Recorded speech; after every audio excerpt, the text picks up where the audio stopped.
这样。走吧。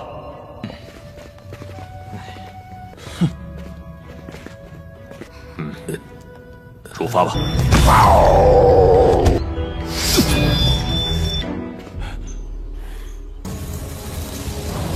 死活！女虽有，但花艺不行。你疯了吗？天女散花居然被破！ Halo semuanya, selamat datang di Ruang Film. Bagaimana kabar kalian semua? Semoga selalu sehat dan baik-baik saja. Pada hari ini kita akan melanjutkan Donghua Martial Master episode 11 sampai 110. Di bagian sebelumnya, Raja Linggu dan para praktisi muda Kerajaan Daqi telah sampai di sebuah camp Kerajaan Qi, yang juga terlihat kalau ada 5 camp dari kerajaan-kerajaan yang berbeda. Baru saja sampai, mereka sudah melihat perselisihan dan pertarungan antara jenius Kerajaan Wei dan Kerajaan Qi. Setelah itu, masing-masing praktisi muda yang mewakili kerajaan mereka mulai memasuki kolam roh darah. Terlihat ada beberapa praktisi muda yang baru saja 3 jam berada di kolam roh darah, mereka sudah keluar dari kolam itu. Juga ada terlihat yang menghabiskan waktu selama 1 hari, 2 hari, bahkan 3 hari. Kita dapat melihat jika uji dari Sekte Pakshi Guxian telah menerobos tingkat surgawi tahap menengah. Kemudian Yu Xianshu dan juga Xing Feng yang juga telah berhasil menerobos tingkat surgawi tahap menengah. Mereka bisa menerobos tingkat surgawi karena berkat kolam roh darah. Kini hanya 1 orang saja yang tersisa yang masih berada di dalam kolam roh darah, yaitu ada Qin Chen. Scene berlanjut di dalam kolam roh darah, yang mana sudah ada lebih dari 3 hari, tetapi Qin Chen masih terlihat sedang melatih di dalam kolam itu. Karena dia tidak kunjung keluar, Lao Wei sebagai pengawas memutuskan untuk melaporkan ke Serikat 5 Kerajaan. 阵法坏了。我们派人来看看。 Tak lama kemudian, Qin Chen keluar dari formasi itu, karena lebih dari 3 hari dia berada di dalam kolam roh darah. Tapi Qin Chen hanya bisa dapat menerobos ke puncak Earth level tahap air saja. Ternyata Qin Chen telah mengakhiri ujian itu dalam 2 hari yang lalu. Tetapi ia tidak tahu mengapa dirinya tidak kunjung keluar dari kolam roh darah, sehingga dia tersesat di dalamnya. 走吧。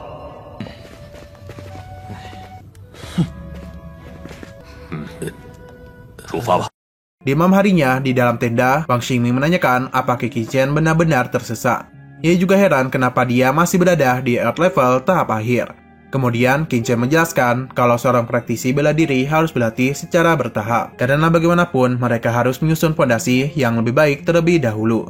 Keesokan harinya, ujian pertama kompetisi 5 negara pun dimulai. Terlihat para praktisi muda dari semua kerajaan yang telah berkumpul. Lao Wei menjelaskan kalau ada 1.700 praktisi muda yang ikut dalam kompetisi. Kompetisi dibagi menjadi 2 putaran. Pertama adalah ujian bertahan hidup, dan yang kedua adalah arena pertarungan. Tugas putaran pertama ujian bertahan hidup adalah bertahan hidup lebih dari 5 hari di sebuah hutan, dan juga berburu binatang darah. Syarat untuk lulus ujian adalah memburu binatang-binatang darah dan mengambil penandanya, yaitu adalah kristal darah.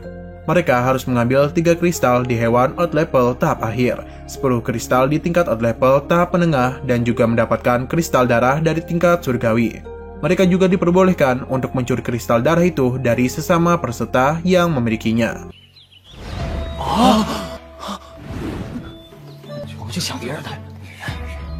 Kemudian para panitia memberikan mereka batu giok yang berguna untuk menyelamatkan nyawa mereka. Jika mereka menghancurkan giok itu, maka mereka akan berteleportasi keluar dari arena ujian. Tetapi itu juga menandakan mereka telah gagal dalam ujian putaran pertama. Setelah itu, ujian pun dimulai. Mereka mulai memasuki hutan yang merupakan arena ujiannya. Baru saja memasuki hutan, Qin Chen tiba-tiba merasakan adanya sebuah getaran pada tanah di bawahnya. Ternyata ada sebuah terenggiling cakar besi tingkat menengah yang mencoba menyerangnya. Namun hewan itu memilih untuk kabur saja. Qin Chen tidak ingin melepaskannya. Di saat dia mengejarnya, Qin Chen ini secara tidak sengaja bertemu dengan Xiao Bei, yang mana dia itu baru saja memasuki arena. Saat melihat Qin Chen yang merupakan praktisi dari Kerajaan Qi yang memasuki kolam darah, ia langsung mengingatkan perkataan Chou Heng yang akan memberikan mereka harta karun prajurit tingkat 3 jika mereka bisa membunuhnya. Xiao Bei segera mengeluarkan kekuatannya dan menyerang Qin Chen. Qin Chen yang hanya diam saja sama sekali tidak mendapatkan luka apapun dari Xiao Bei.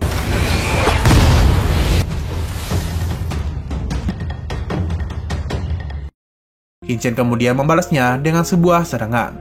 Saat Xiaobei berlari untuk menghindari serangan itu, Qin Chen pun mengejarnya dan menebas bagian rambutnya, yang membuat rambut Xiaobei menjadi botak.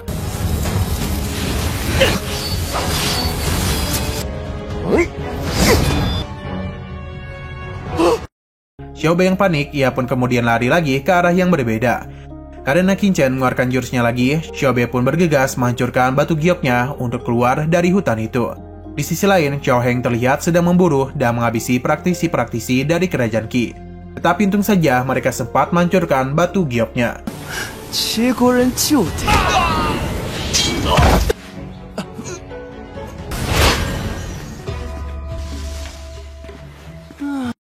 Sedangkan Xing Fang yang masih dendam terhadap Qin Chen menggunakan sebuah tikus untuk melacak keberadaannya. Di luar hutan terlihat dua orang peserta dari kerajaan Qi bernama Xiao Zheng dan Xu Guang, yang mana mereka ini adalah korban dari kebrutalan Chao Heng sebelumnya yang telah keluar dari arena. Melihat itu, Raja Lingu segera menghampiri mereka. Ia juga memberikan sebuah pil dan menekan titik-titik akupuntur praktisi muda itu. Saat dibawa menggunakan tandu, mereka memberitahu apa yang telah terjadi kepada Raja Lingu. Wang Daren,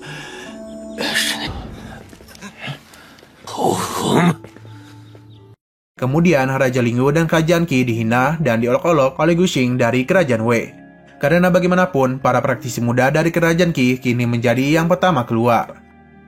Scene kembali lagi kepada Qin Chen. Di saat dia berjalan santai, ia pun melihat seorang ahli pedang yang sedang mengejar binatang dara.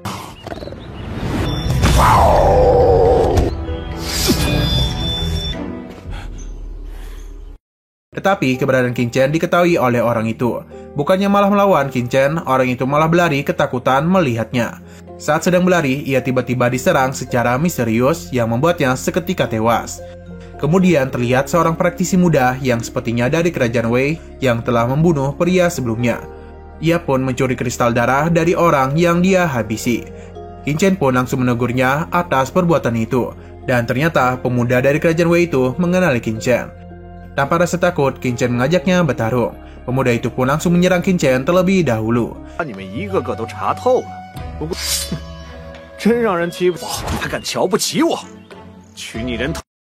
Scene kemudian beralih, terlihat di mana ada banyak praktisi muda yang telah keluar dari arena. Dalam waktu 3 jam saja, 30 murid kerajaan Qi telah tereliminasi. Kembali ke dalam petarung Qin Chen. Pada saat pemuda itu menyerangnya, Qin Chen melihat dan menyadari bahwa pedang yang dimiliki oleh orang itu ada harta karun tingkat 2. Lalu mereka berdua pun saling berbalas-balasan serangan. Saat pemuda itu menyerang Qin Chen dapat dengan mudah menghindarinya. Tetapi saat dia melakukan serangan balasan, serangan Qin Chen dapat melukai pemuda itu.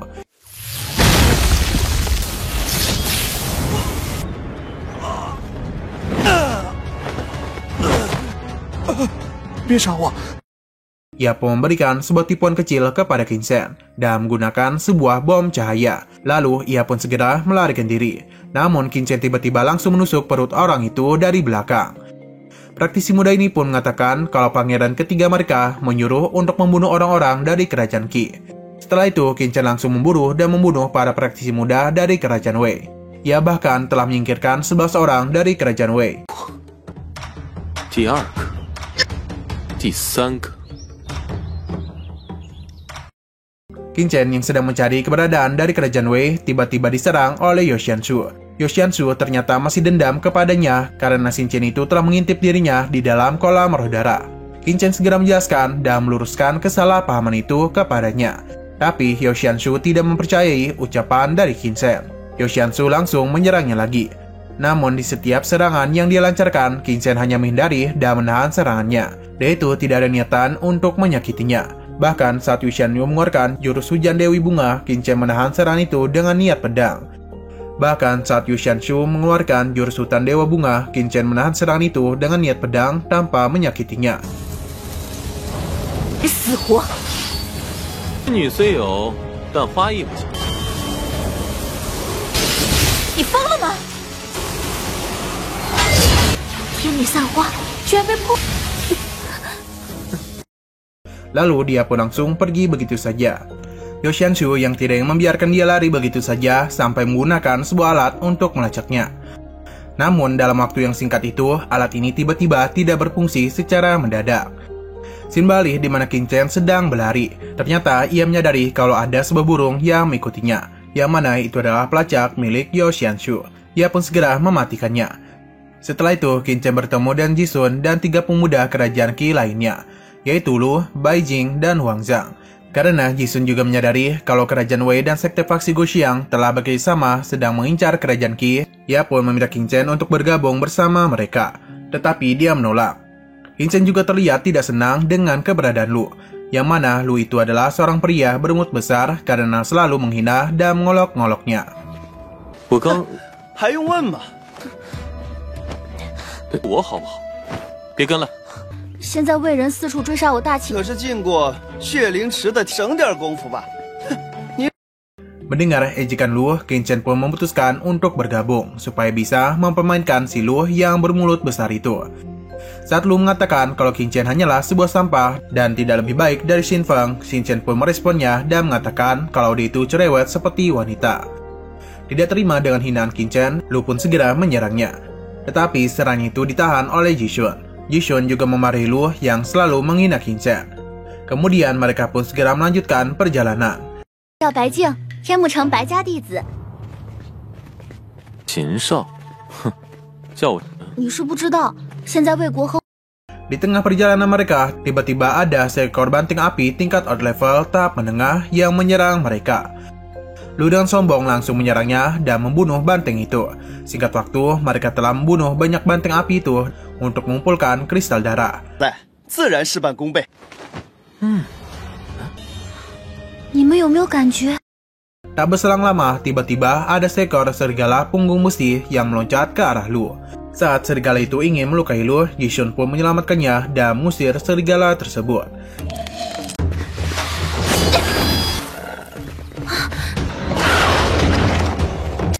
Setelah serigala itu lari, terlihat Lu ini terkencing-kencing di celananya karena ketakutan. Mengetahui hal itu, Qin Chen pun mentertawakannya. Karena tidak senang ditertawakan, Lu pun kembali mengejeknya. Kali ini Qin Chen pun mengomporinya dengan menantangnya untuk pergi masuk ke dalam hutan yang dipenuhi oleh serigala punggung besi. Untuk menghindari rasa malu, ia pun menerima tantangan Qin Chen dan langsung saja berlari kencang ke dalam hutan itu. 他怎么了？ 宰了你！现在开心吗？ Sampai di dalam hutan, ia itu tidak sengaja bertemu dengan puluhan serigala. Bahkan juga ada serigala tingkat surgawi. Dengan penuh ketakutan, Lu pun langsung berlari balik ke arah Qin Chen dan kawan-kawannya. Tidak lupa, Denny juga dikejar oleh segerombolan serigala tersebut. Saat Lu sedang berlari, Qin Chen dan yang lainnya pun menyadari kalau ada segerombolan serigala yang sedang mengejar Lu. Qin Chen kembali mengoloknya karena Lu itu lari ketakutan. Tak lama kemudian, Lu pun diserang oleh salah satu serigala yang mengejarnya. Pada hal itu, Jisung langsung menyelamatkannya lagi. Para serigala pun segera mengepung mereka. Qin Chen dan yang lainnya langsung menghabisi para serigala itu satu persatu. Tapi karena jumlah mereka sangatlah banyak yang tidak akan mungkin untuk dibunuh satu persatu, Jisung pun memutuskan untuk melawan bos serigala yang berada di tingkat surgawi. Sedangkan Qin Chen dan yang lainnya diminta untuk bertahan dan berusaha untuk menghabisi para serigala keronconya, sampai dirinya ini mengalahkan bosnya. Namun Lu yang sudah kelelahan mendapatkan serangan fisik lagi dari para serigala dan membuatnya terluka. 不可拉王，你们 我们一定坚持住！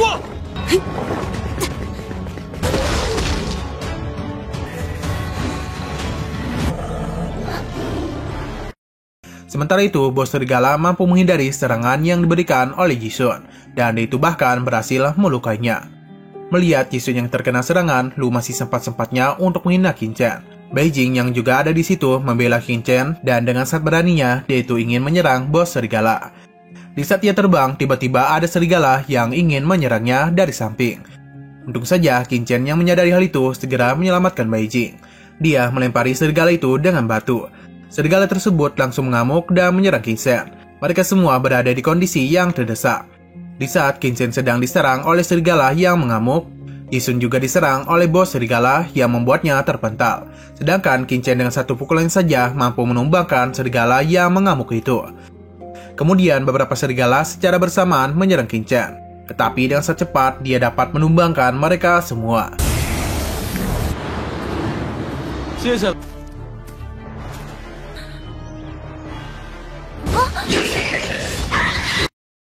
Setelah itu, Qin Chen segera menolong Jishun. Pada saat yang bersamaan, Lu juga meminta pertolongan kepada Qin Chen. Dengan terang-terangan, Qin Chen menolak membantunya. Lalu dia pun memanggil bos serigala tersebut untuk menghadapinya. Bos serigala pun mengeluarkan amukan pertamanya dan langsung menyerang Qin Chen. Belum sempat bos serigala itu menyerang, Qin Chen terlebih dahulu menebasnya.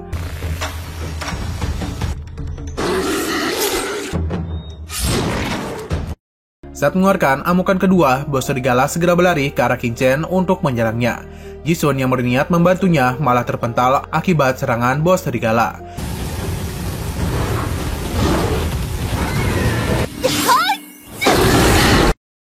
Qin Chen kemudian mengeluarkan bloodline gunturnya dan dengan cepat menyerang bos serigala itu, sehingga terjadilah pertarungan sengit antara mereka.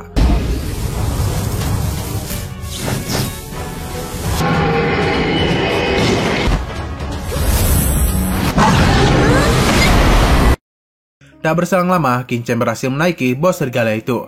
Melihat dia yang menaikinya, Jishun langsung menyusul Qin Chen. Selepas itu, mereka bersama-sama menusuknya di bagian kepala. Dan pada akhirnya mereka pun berhasil menghabisi bos serigala tersebut. Karena bosnya sudah meninggoy, serigala-serigala keronco ini tidak berani terhadap Qin Chen dan kawan-kawannya. Qin Chen pun segera menghabisi mereka semua. Dengan perasaan lega, mereka semua pun mengambil kristal-kristal dari tubuh serigala yang sudah mereka habisi. 是了吗？是，是。谢谢。天星学院藏书阁藏的弱点记载，公主。 Di saat mereka sedang mengambil kristal darah, tiba-tiba ada serangan yang asalnya dari hutan. Setelah itu datanglah Xiao Heng dan Wu Ji bersama pasukan mereka yang telah mengepung Qin Chen dan kawan-kawannya. Mereka semua ada aliansi Kerajaan Wei dan Paksi Guxian. 相伴，这俩曹恒，好，三殿下，杀狼杀上瘾了，干什么？你料啊！ Sementara itu, Lu yang sedang bersembunyi di semak-semak berteriak dan terkejut karena batu giok yang seharusnya dapat membawa mereka keluar kini tidak dapat lagi membawa mereka keluar dari arena. Kemudian Lu dibawa dan dikumpulkan bersama dengan Qin Chen dan yang lainnya. Lu memberitahu bahwa batu gioknya tidak akan dapat berfungsi lagi.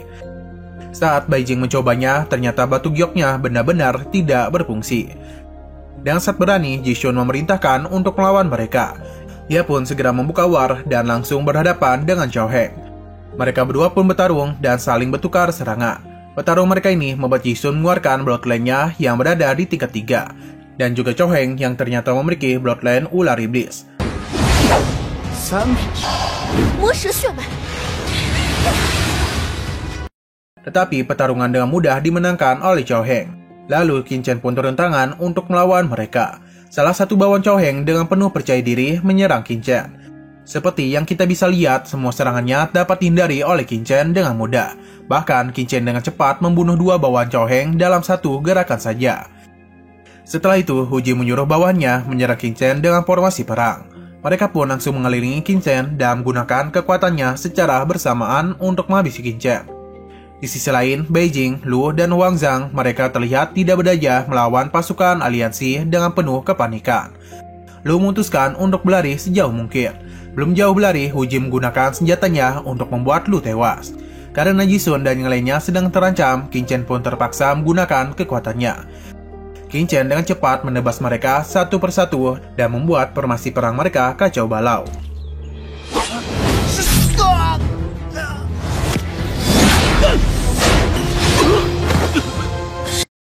Sementara itu Jishun, walaupun dia telah terluka, tapi dia terus-menerus menyerang Xiao Heng. Walaupun pada akhirnya Xiao Heng mampu melukai Jishun, sedangkan dia sama sekali tidak mampu melukai Xiao Heng. Di sisi lain, Qin Chen terlihat sedang bertarung dengan Wu Ji. Qin Chen dengan santainya mampu menghindari dan menangkis semua serangan pisau terbang milik Wu Ji. Ia bahkan menangkap dengan 2 jari. Saat Qin Chen menangkapnya, Wu Ji mengatakan kalau menangkapnya dengan tangan kosong, maka Qin Chen bisa meninggoy. Qin Chen yang mengetahui senjata itu menjelaskan kalau itu adalah besi kegelapan misterius yang memiliki kekuatan penghancur khusus pada aura sejati. Wu Ji sangat kesusahan menggunakan kekuatannya pada pisau terbang yang dipegang oleh Qin Chen. Lalu Wu Ji terkejut melihat dia bisa mengambil alihnya. Lagi-lagi ia mengambil 3 pisau terbang milik Wu Ji dan memasukkannya ke dalam cincin penyimpanan. Setelah itu, Qin Chen dan Wu Ji sama-sama menyerang, sehingga terjadilah pertarungan sengit antara mereka berdua. Pertarungan mereka terjadi dengan tempo yang sangat cepat, walaupun pada akhirnya tidak ada yang terluka di antara mereka.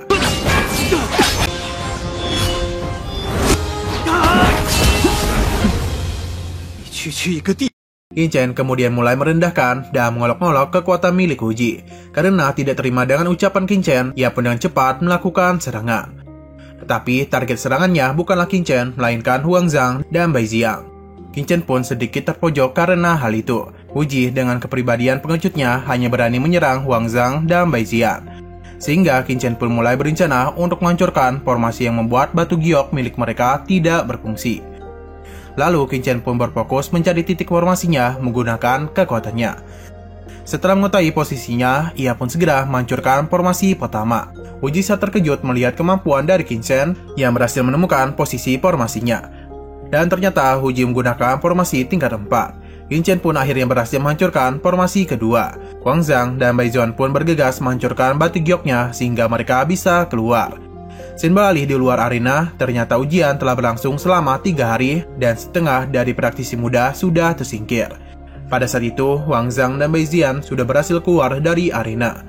Mereka terlihat sudah tidak berdaya lagi. Raja Linghu dan teman-temannya melihat mereka dan bergegas menghampiri dan memberikan pertolongan pertama kepada mereka dengan menggunakan kekuatannya.